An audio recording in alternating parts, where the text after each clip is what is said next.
હાલ એક મહત્વપૂર્ણ સમાચાર સામે આવી રહ્યા છે। વાવથરા જિલ્લાના લાખણી તાલુકાના કેસરસી ગોડિયા ગામે મહિલાની તીક્ષ્ણ હથિયાર વડે કરાઈ કરણપીર હત્યા।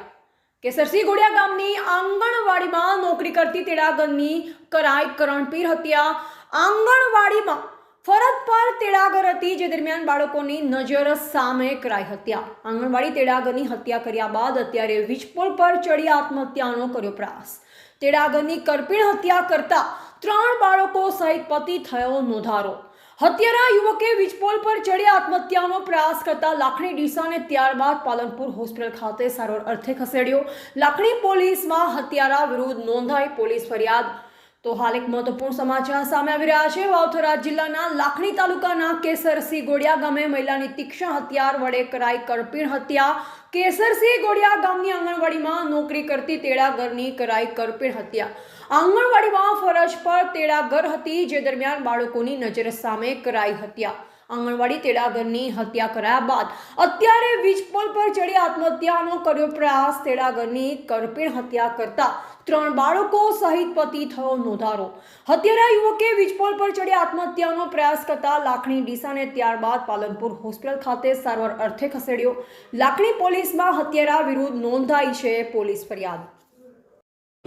કેસરસી ગોળિયા ગામે આજે આંગણવાડીમાં તેડાગર તરીકે થોડા વર્ષથી નોકરી કરતી રાધાબેન, જેના પતિનું નામ પ્રભુદાસ ગેવરદાસ સાધુ વૈષ્ણવ છે, અને તેનું આંગણવાડીના મકાન ખાતે મર્ડર કરવામાં આવેલ છે, ખૂન નીપજાવવામાં આવેલ છે, ચપ્પુના ઘાથી ખૂન નીપજાવવામાં આવેલ છે।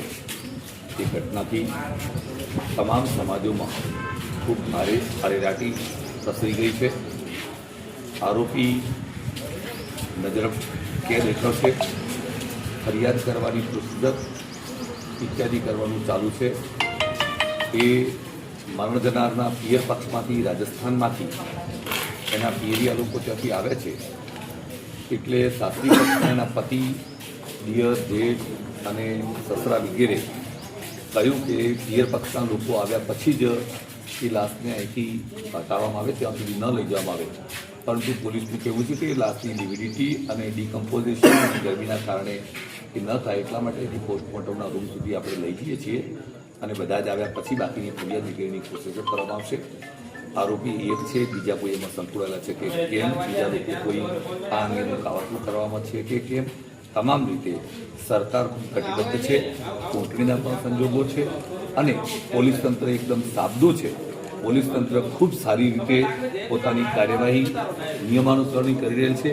કોઈ જાતની કચાશ રાખવામાં નહીં આવે એવો પાકે પાકો ભરોસો અને વિશ્વાસ છે, અને એ પ્રકારે તમામ પોલીસ તંત્રની કાર્યવાહી થઈ રહી છે, અને પૂરેપૂરો ન્યાય એને મળશે। જે કોઈ આરોપી છે એને જેલના આવેલા પાછળ મળશે, એની કાર્યવાહી કરવામાં આવશે।